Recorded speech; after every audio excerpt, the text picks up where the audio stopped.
No somos chavistas, no somos comunistas, no somos extremistas, menos somos terroristas.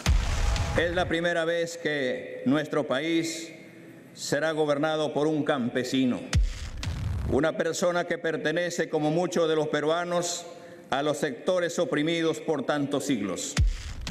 Por un país sin corrupción y por una nueva constitución.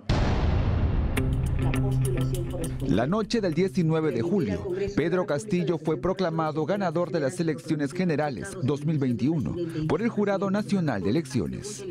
Durante la sesión solemne, la secretaria general de este organismo, Lourdes Vargas Guamán, precisó al dar lectura a la resolución que Perú Libre, partido por el que postuló Castillo Terrones, obtuvo 8.836.380 votos, que equivalen al 50.126%, mientras que Fuerza Popular de Keiko Fujimori, 8.792.117, es decir, el 49.874%. Proclamar a los siguientes ciudadanos en los cargos que se indican para el periodo de gobierno 2021-2026. José Pedro Castillo Terrones, presidente de la República del Perú.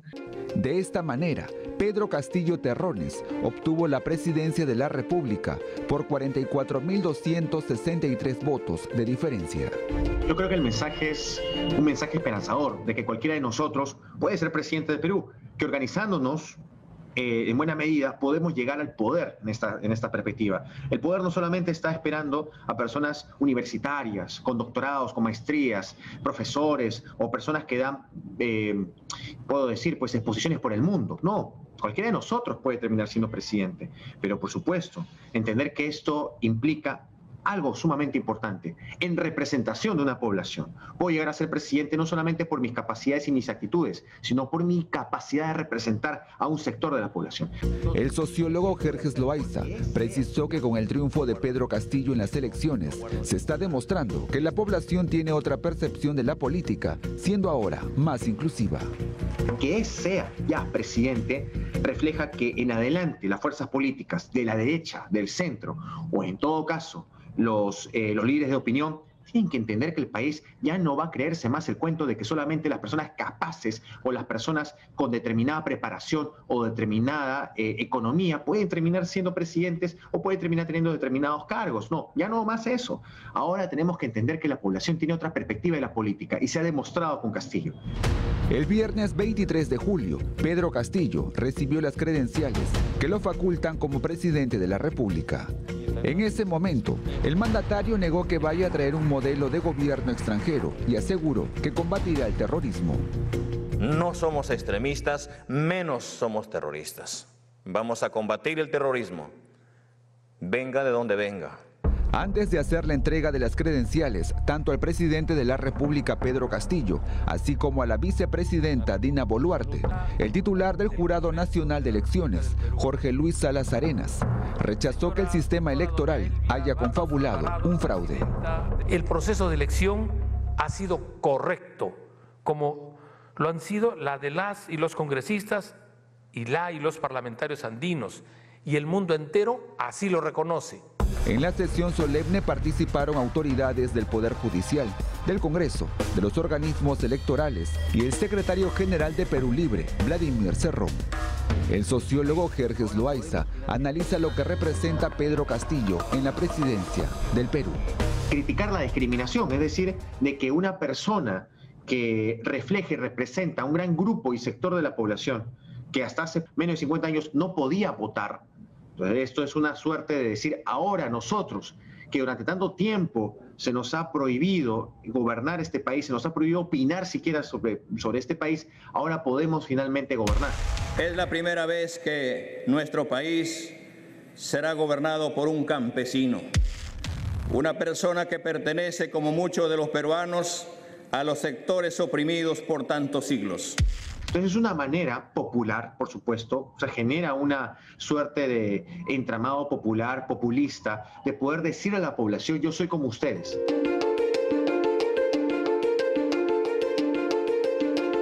Yo, José Pedro Castillo Terrones, juro por Dios, por mi familia, por mis hermanas y hermanos peruanos, que ejerceré el cargo de presidente de la República en el periodo constitucional 2021-2026.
El 28 de julio, en el bicentenario de la independencia, el profesor Pedro Castillo asumió la presidencia de la República del Perú. Por primera vez, en la pandemia, 130 congresistas se reunieron en el hemiciclo del Congreso para participar de la sesión solemne.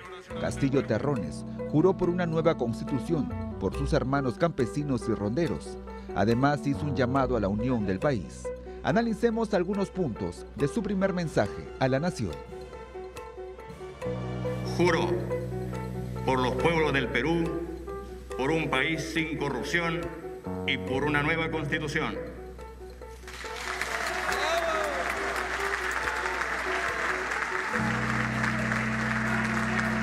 En medio de aplausos y compromisos, Pedro Castillo asumió el mando del país hasta el 2026. Desde su llegada al Congreso, mostró un estilo distinto al de sus antecesores. No vistió terno, pero sí llevó su tradicional sombrero. Evitó caminar por la alfombra roja, pasar revista a las tropas, pero a su ingreso al hemiciclo fue efusivo en el saludo con algunos de sus partidarios. Y en estos momentos ya se acerca a la puerta principal del Congreso de la República, donde es recibido por los miembros de la Comisión de Recibo, precisamente integrada por parlamentarios de las distintas tiendas políticas, quien brindan el saludo al presidente electo, quien ya se encuentra entonces ingresando a la sede del Legislativo. Yo, José Pedro Castillo Terrones, juro por Dios, por mi familia, por mis hermanas y hermanos peruanos, campesinos, pueblos originarios, ronderos, pescadores, docentes, profesionales, niños, jóvenes y mujeres, que ejerceré el cargo de presidente de la República en el periodo constitucional 2021-2026. Acompañado por Dina Boluarte como vicepresidenta, Castillo Terrones se convirtió en el presidente 130 del Perú, republicano. En su primer discurso al Congreso, sostuvo que es un honor asumir el mando en la celebración de los 200 años de la independencia del Perú. Esta vez un gobierno del pueblo ha llegado para gobernar con el pueblo y para el pueblo.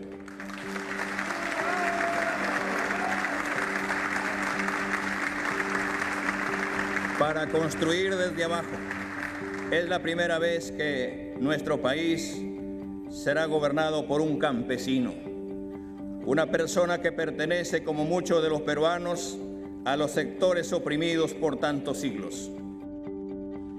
Lamentó que aún persistan diferencias que nacieron en el virreinato, como la explotación a los indígenas y otras poblaciones. Resaltó que la Constitución del 79 recién permitió el voto a toda la ciudadanía. Dijo que la de 1993 recortó una serie de derechos, pero ha llegado él para no defraudar al país, como otros presidentes que sí lo han hecho. Que la historia de este Perú, tanto tiempo silenciado, es también mi historia. Que yo fui ese niño de Chota que estudió en la escuela rural 10465 de Puña, que hoy estoy aquí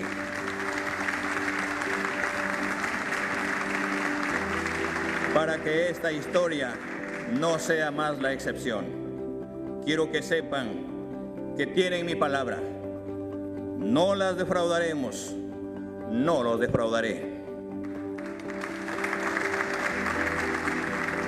Por primera vez en pandemia, 130 parlamentarios estuvieron en el hemiciclo. Frente a ellos, a su esposa, sus 2 hijos y a invitados como el rey de España, Felipe VI, los mandatarios de Argentina, Ecuador, Colombia, Chile y Bolivia. El presidente Castillo recalcó que ganó democráticamente las elecciones y ahora el Perú debe estar unido porque es el momento de la reconstrucción nacional. Me parece que el mensaje de la nación tuvo una serie de elementos bien positivos y destacables. Y la impresión que tengo también es que era un mensaje tratando de responder a los cuestionamientos más fuertes que se le hicieran a Castillo y a Perú Libre durante la campaña electoral y antes de asumir, ¿no? Entonces, cosas como que lo de la Asamblea Constituyente iba a ir, pero iba a ir por el lado por el Congreso, que es como por donde tendría que ir. Y entonces en ese sentido me pareció un discurso políticamente hablando en términos de tratar de tender puentes, ¿no es cierto? Como de establecer, bajarle un poco la tensión política de los últimos días y presentarse pues como un gobierno que era consciente de sus limitaciones, consciente del marco legal y que además, aparte de eso, tenía, creo yo, un componente también muy interesante de un gobierno que reivindicaba pues, a las mayorías del país que habían estado, digamos, poco representadas en los últimos gobiernos. En su mensaje a la nación, el jefe de Estado anunció que presentará un proyecto de ley al Congreso para viabilizar la instalación de una asamblea constituyente dentro del marco democrático. Legítimamente puede aspirar a tener como proyecto darle al país una nueva constitución. La pregunta es cómo, ¿no? ¿Cómo llegamos a esa situación? Y entonces, de nuevo, en el mensaje, la sensación que uno tenía era, sí, pues soy consciente de cuál es el mecanismo, esto tiene que ir por el Congreso, vamos a presentar una ley, ¿no? Vamos a discutirlo con los congresistas, vamos a tratar de llegar a un acuerdo, y ya, eso me parece que era como muy rescatable.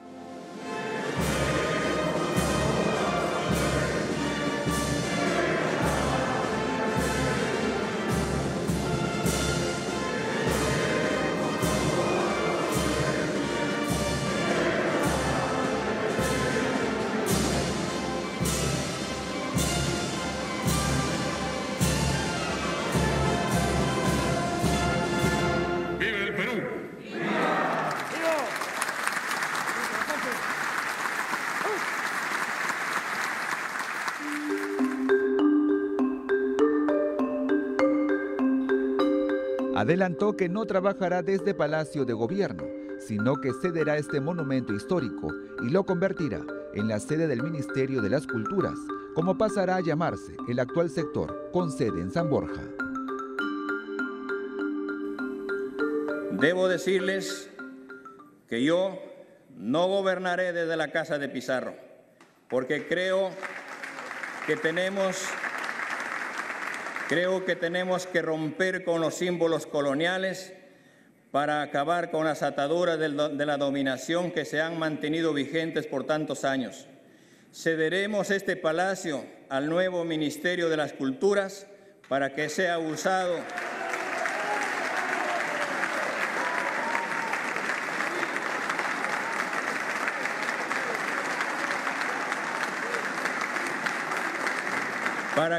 usado como un museo que muestre nuestra historia desde sus orígenes hasta la actualidad.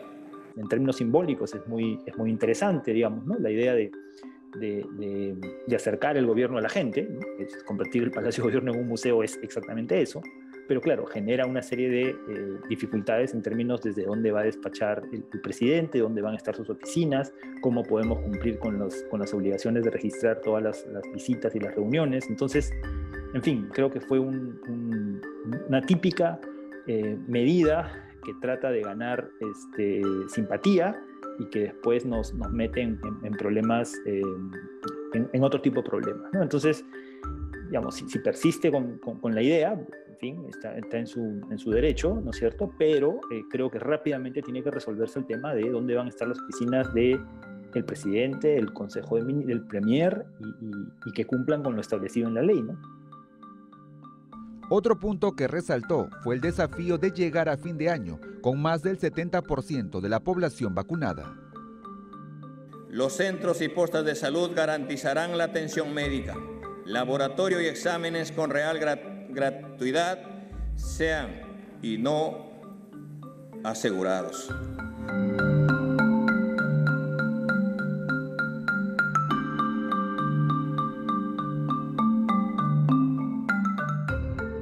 Me parece, en principio, me parece muy positivo que se reconozca lo que se ha hecho bien y que se dé la sensación de continuidad, porque no es verdad pues, que estuviéramos en una situación donde el sistema de vacunación no estuviera funcionando, ¿no?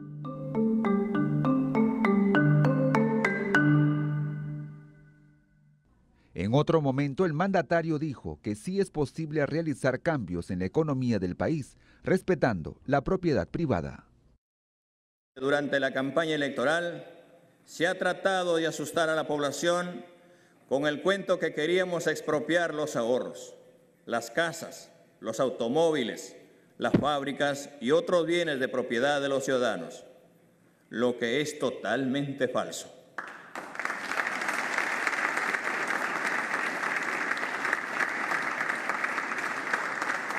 No haremos nada de eso porque queremos que la economía mantenga orden y predictibilidad, que es la base de las decisiones de inversión. La propiedad de las personas obtenidas con esfuerzo y en el marco de la legalidad está garantizada por el Estado. Me parece que es una buena declaración, pero me parece que la inestabilidad política que se abre en los próximos meses podría hacer que todo sea, no sé, relativo, inestable, complicado, contradictorio. El presidente Castillo se refirió además que el gobierno destinará la publicidad del Estado a los medios de comunicación de las regiones y también a las plataformas digitales. Estableceremos que este gasto se realizará dando prioridad a los medios de provincias y redes virtuales.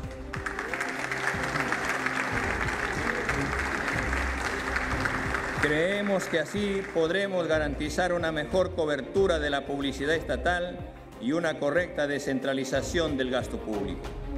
Me parece muy bien que se piense, digamos, en el país en su conjunto. Me parece muy bien en que asumamos que Lima no es el Perú, es absolutamente razonable, ¿no? Y necesario.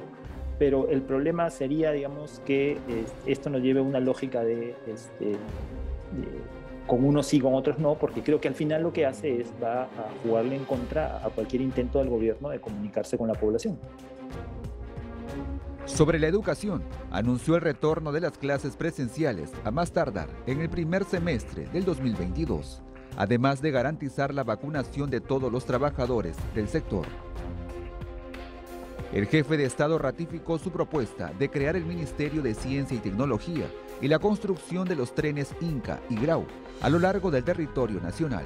Además, reafirmó que su gobierno trabajará para garantizar los estándares de calidad ambiental para convertir al Perú en un país carbono neutral al 2050.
Ya justo casi al mismo tiempo había llegado otra llamada que era para cantar el himno nacional en la Pampa de la Quinoa. Entonces digo, wow, la Pampa de la Quinoa es tan histórico. Para mí ha sido bastante emocionante, una experiencia hermosa.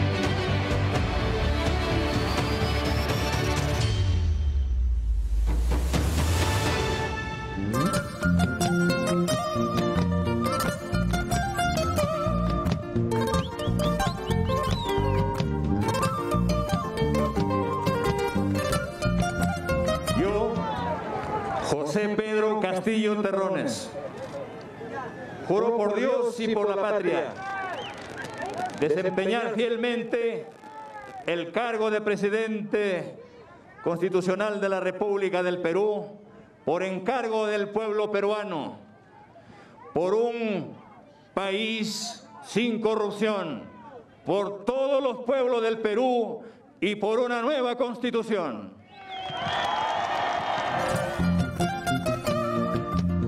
El 29 de julio, en el santuario histórico de la Pampa de Ayacucho, cientos de personas esperaban al presidente de la República, Pedro Castillo, pues en este lugar, donde se selló la independencia del Perú, el 9 de diciembre de 1824, el mandatario realizaría una juramentación simbólica. Así tenemos la imagen del helicóptero ya en pantallas y justamente estamos nosotros en la expectativa. El jefe de Estado llegó acompañado por los presidentes de Bolivia, Luis Arce, de Chile, Sebastián Piñera, y Argentina, Alberto Fernández. Quienes también se sumaron fueron el expresidente de Bolivia, Evo Morales, y autoridades de la región Ayacucho. Y miren ustedes cómo la población ya está muy cerca del vehículo, y esto es básicamente lo que la población esperaba, ¿no? Un acercamiento entre el mandatario y todos ellos que están a la expectativa de su llegada, todos ellos que esperan escuchar un mensaje luego de la juramentación simbólica que va a realizar. Suben al estrado oficial entonces el presidente de la República, acompañado por la primera dama de la nación.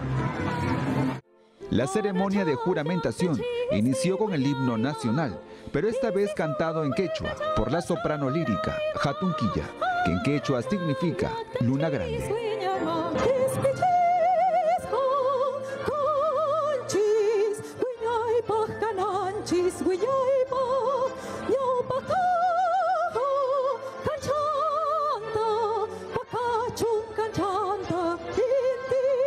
Conozcamos más sobre esta artista que cautivó con su voz a los asistentes nacionales y extranjeros.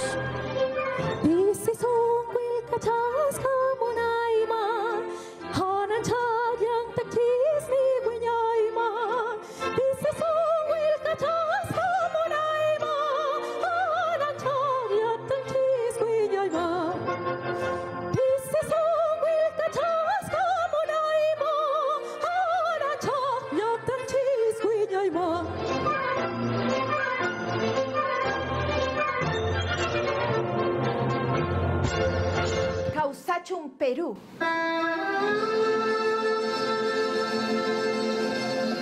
Lilian Cornejo nació en Lima, pero sus padres son de Cajamarca y La Libertad. Ella creció escuchando música andina y por casualidad descubrió su talento para el canto lírico.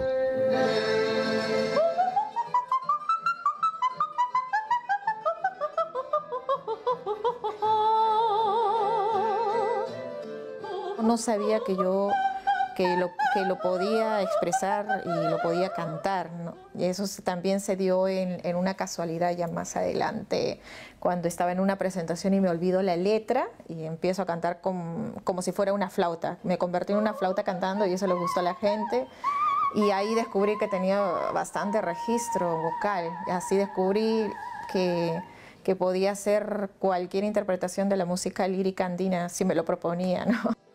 Desde el año 2010 se ha dedicado a llevar su arte a Italia, Estados Unidos, Corea del Sur, Bolivia, entre otros países, hasta que recibió una llamada para cantar el himno nacional en quechua en el santuario histórico de La Pampa de Ayacucho.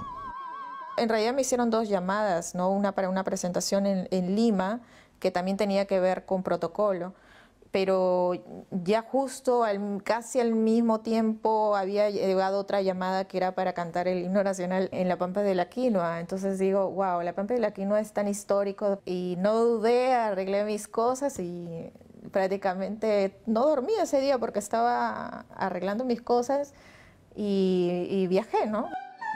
Al llegar al santuario histórico de La Pampa de Ayacucho, ubicado en el distrito de Quinoa, a 1 hora de la ciudad de Huamanga, un grupo de niños la esperaban, pues tenían una coreografía preparada para el momento en que se entone el himno nacional. Los niños y yo estábamos nerviosos, sobre todo cuando yo estaba tranquila y los profesores decían, no jueguen, creen que los va a ver todo el mundo. Y a los niños, ¿no? Y yo también me ponía nerviosa, porque ahí recién veía, uy, verdad, esto no es cualquier presentación, pero va a haber mucha gente. Al mediodía las autoridades llegaron, saludaron a los cientos de asistentes que vinieron de diversas partes del país. Y Hatunquilla era la encargada de dar inicio a la ceremonia con el himno nacional.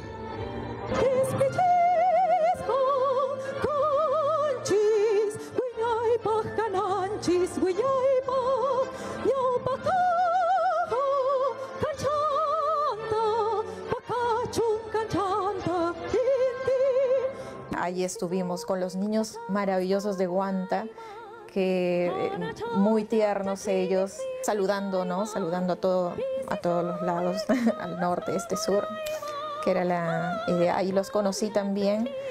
Y bueno, claro, hay proyectos para más adelante también a partir de esto que se dio.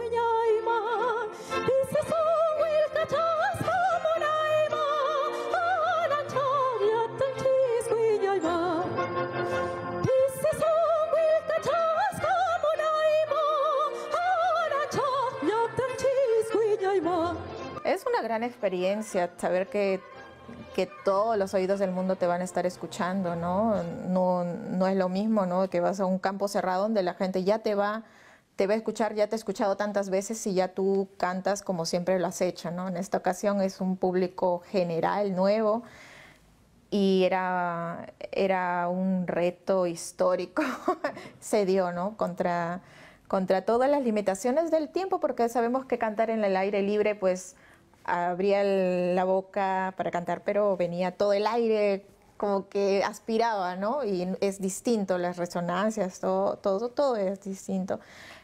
Pero no dejó de ser emocionante. Para mí ha sido bastante emocionante, una experiencia hermosa. La gran cantidad de personas que estaban en los alrededores querían ubicarse más cerca del lugar donde se iba a realizar la juramentación del presidente Castillo. Para ello rompieron el cerco policial y se colocaron en el perímetro. Pero las telas de los estrados les impedía observar con claridad. Es así que el jefe de Estado, junto a otros mandatarios y autoridades de Ayacucho, las retiraron para la comodidad de los asistentes.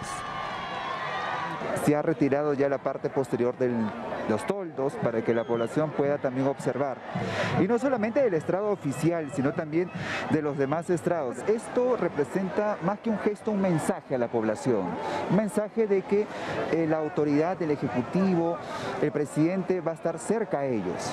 Porque le está dando como que la ventana a que ellos puedan entrar también al espacio que comparte el presidente de la República con otros mandatarios.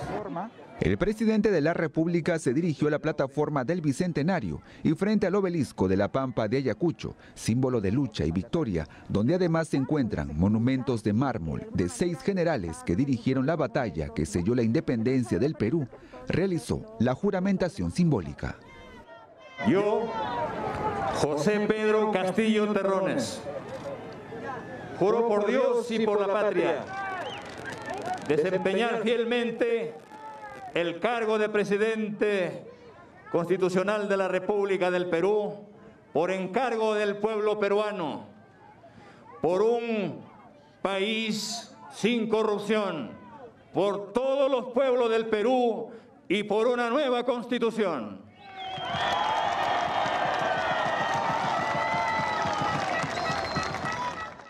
Tras este acto simbólico, las expresiones artísticas y ancestrales se hicieron presentes. De esta manera, el santuario histórico de la Pampa de Ayacucho se vistió de arte, cultura y tradición.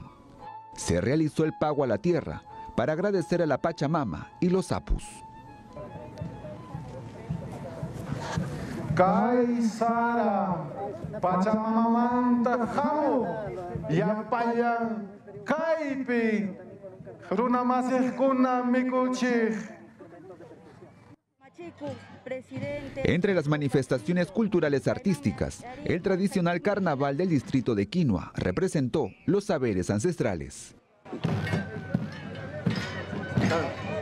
Chayhaya ñuqayinchikpas chayaykachisunchik runa siminchikpi kayna hawrqaykichikman hinawan kachkan.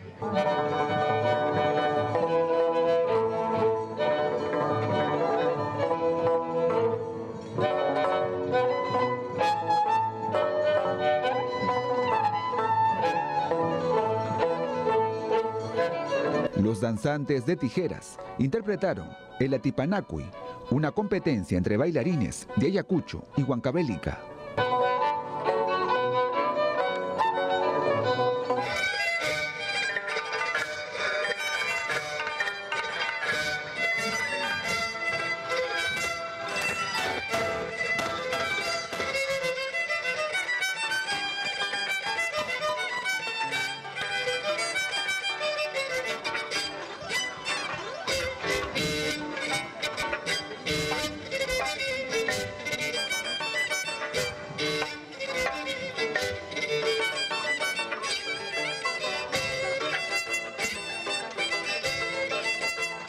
La marinera huamanguina también se hizo presente, mostrando cómo bailaban las familias ayacuchanas de antaño en los matrimonios y celebraciones.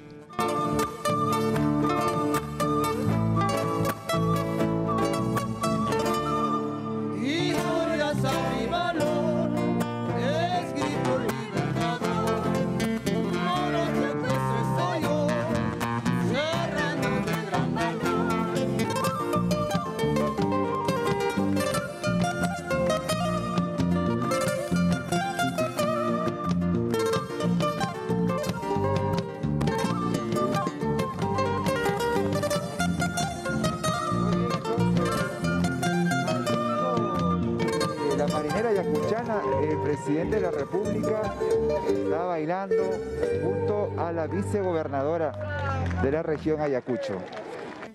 Los morochucos de Cangallo también llegaron hasta la Pampa de Ayacucho. Ellos han tenido participación importante en la independencia de nuestro país porque también han estado presentes en la batalla de Ayacucho el 9 de diciembre de 1824. En esas batallas hemos utilizado solamente este chicote, lo que se llama el cocobolo.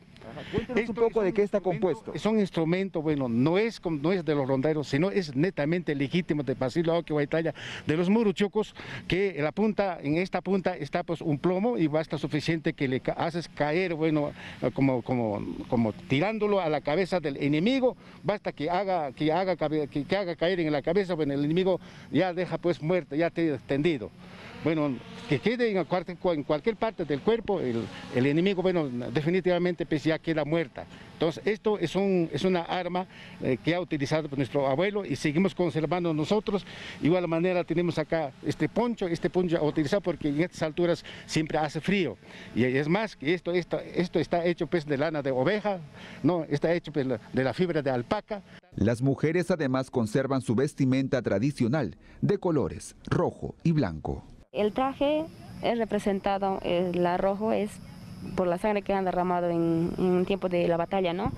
Y la blusa blanca se refiere a la paz que han firmado para la independencia. El sombrero. El sombrero también así refiere como también Basilio Oki ha luchado junto con los sombreros y con su pavo real. De esta manera las expresiones artísticas y culturales se pusieron de manifiesto. Es lo que necesitamos identidad nacional. Qué bonito es cuando viajas a otros países y ves, por ejemplo en Asia, ¿no? Y cómo amaban y priorizaban su cultura. Esas cosas de incentivar, si tenemos tantas lenguas en el país, que por lo menos sean 3 enseñadas en el colegio, ¿no? Eso nos va a ayudar también a conectarnos con las culturas. Música, mucha danza, mucho arte, mucha tradición, además que conserva Ayacucho. Una puesta de manifiesto con tanta presentación artística que se ha tenido aquí en el santuario histórico. Con fuegos artificiales en el obelisco y la población desbordada, culminó esta celebración, donde también juró como presidente del Consejo de Ministros, Guido Bellido Ugarte. Todos los presentes han tenido una esperanza que renazca la identidad nacional, que renazcan nuestras costumbres, que se muestren más al mundo. Ese puedo decir que es el mensaje, ¿no?, de esto, ¿no?, la esperanza. Ahora depende de la responsabilidad de todos, ¿no?, de que esto se lleve a cabo, que cumplamos, ¿no?, que seamos honestos, sinceros y todo por el bien colectivo, no individual.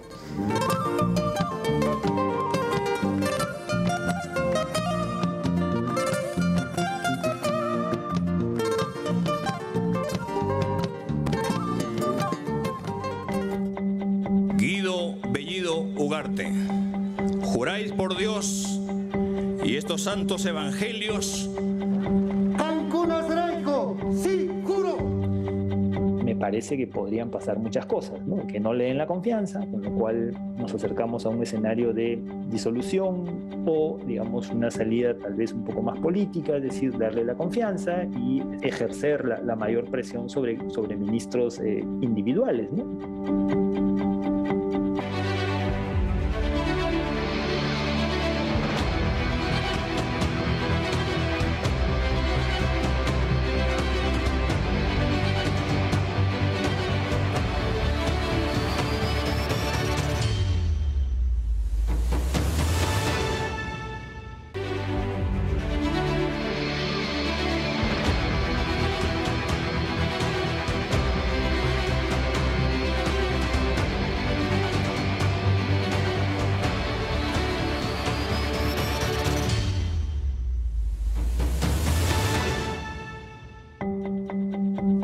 El nombramiento del presidente del Consejo de Ministros, Guido Bellido, ha causado gran polémica. A continuación, conozca su trayectoria y quienes conforman su gabinete. Guido Bellido Ugarte, juráis por Dios y estos santos evangelios. Sí, juro. Guido Bellido Ugarte, de 42 años, natural de Chumbivilcas, Cusco, se graduó como ingeniero electrónico en la Universidad San Antonio Abad y trabajó en el Instituto Nacional de Estadística e Informática. Elegido con 20.164 votos, es actual congresista y secretario regional de Perú Libre en Cusco desde el 2017. Su proclamación como titular de la PCM ha causado polémica debido a que el 22 de abril la Fiscalía le abrió una investigación preliminar por 30 días por presunta apología al terrorismo. Guido Bellido, una persona de la que se conoce muy poco y lo poco que se conoce presenta un personaje bastante radical. Veremos qué desenlace puede tener, ¿no? Si es que el Congreso, ante el cual debe pedir el voto de confianza en el plazo de 30 días máximo, le da la confianza o si más bien se la niega y abre algún espacio de inestabilidad. Y luego, ¿qué viene de eso? El analista Alberto Adriancén coincide en el rechazo que pueda generar Bellido Ugarte, pero cree que sí obtendrá el voto de confianza. Tenemos que acostumbrarnos a que los partidos deben tener cierta presencia en los gobiernos. En una democracia, uno vota por los partidos en primer lugar, ¿no es cierto? Y después vota por los candidatos. Además, considera que el Congreso no debe tomar este nombramiento como un gesto de polarización. Hay gente que cree, del lado oficial, que hay un complot golpista en marcha. Y por lo tanto, en ese contexto lo que hay que mantener es una cierta calma para evitar justamente que las alas más extremas, por llamarlo de algún modo, dibujen el escenario político, ¿no? En la noche del 29 de julio, el presidente Pedro Castillo tomó juramento a 16 de los 18 ministros que conforman su primer gabinete ministerial. Hernando Ismael Ceballos Flores, juráis por Dios y estos santos evangelios desempeñar leal y fielmente el cargo de ministro de Estado en el despacho de salud que os confío. Por un país más justo y sin corrupción, sí, juro. Héctor Beja Rivera, juráis por Dios y estos santos evangelios desempeñar leal y fielmente el cargo de ministro de Estado en el despacho de Relaciones Exteriores que os confío. Sí, juro. Walter Edinson Ayala González, juráis por Dios y estos santos evangelios desempeñar leal y fielmente el cargo de ministro de Estado en el despacho de Defensa que os confío. Por Dios, por mi patria y mi familia, sí, juro. Durante la ceremonia, que por primera vez se realizó fuera de Palacio de Gobierno y se trasladó al Gran Teatro Nacional, tomaron juramento ante el jefe de Estado, el abogado Juan Carrasco Millones, como ministro del Interior, al docente Juan Cadillo León en Educación, mientras que Víctor Raúl Maita Frisancho, de 29 años, fue designado como nuevo ministro de Desarrollo Agrario y Riego. Víctor Raúl Maita Frisancho, juráis por Dios y estos santos evangelios desempeñar leal y fielmente el cargo de ministro de Estado en el despacho de Desarrollo Agrario y Riego que os confío. Por la seguridad alimentaria, sí, juro. Si así lo hicieres, que Dios os premie, y si no, él y la patria o lo demás.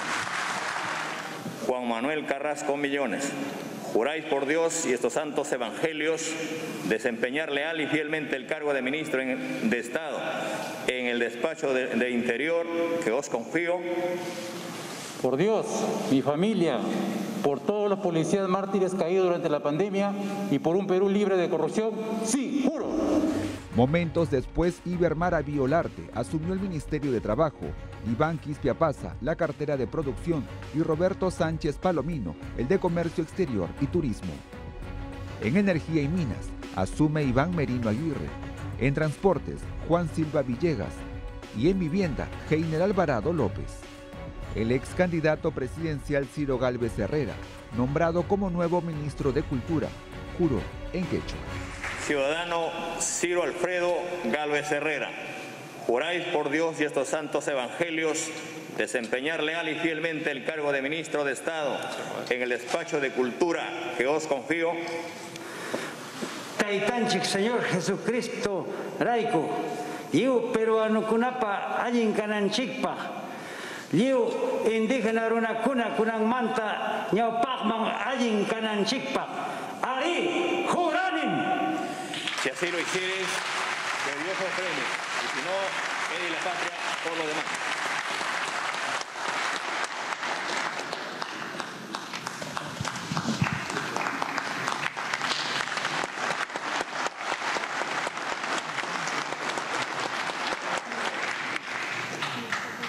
Para el Ministerio de Desarrollo e Inclusión Social fue designada la actual vicepresidenta de la República, Dina Boluarte Segarra, y Anaí Durán Guevara, en el Ministerio de la Mujer. Por la memoria de Micaela Bastidas, por las mujeres peruanas y un país con igualdad, sí, juro. Finalizada la ceremonia, aún no se conocía quiénes ocuparían los ministerios de Economía y Finanzas y de Justicia. Hasta el viernes 30 de julio que se realizó la juramentación y con ello se completó el gabinete de Guido Bellido. Pedro Andrés Toribio Topilsin Franklin Balbé, juráis por Dios y estos santos evangelios desempeñar leal y fielmente el cargo de ministro de Estado en el despacho de Economía y Finanzas que os confío. Por un avance sostenido hacia el buen vivir, con igualdad de oportunidades sin distinción de género, identidad étnica o orientación sexual, por la democracia y la concertación nacional. Sí, juro. En tanto, en la cartera de Justicia y Derechos Humanos, juró como ministro de Estado Aníbal Torres Vázquez. Señor Aníbal Torres Vázquez, promete por la patria y la Constitución desempeñar leal y fielmente el cargo de ministro de Estado en el espacio de Justicia y Derechos Humanos que os confío. Sí, juro. El gabinete liderado por Guido Bellido en los próximos días acudirá al Congreso de la República para solicitar el voto de confianza. Me imagino que las bancadas y los congresistas estarán pensando, digamos, cuál es la mejor estrategia para evitar, digamos, una disolución del Congreso, ¿no? Me parece que podrían pasar muchas cosas, ¿no? Que no le den la confianza, con lo cual nos acercamos a un escenario de disolución o, digamos, una salida tal vez un poco más política, es decir, darle la confianza y algo así como ejercer la mayor presión sobre ministros individuales, ¿no? Con lo cual no se está negando la confianza a todo el gabinete. El analista político señaló que el Ejecutivo debe tomar decisiones que no generen confrontaciones.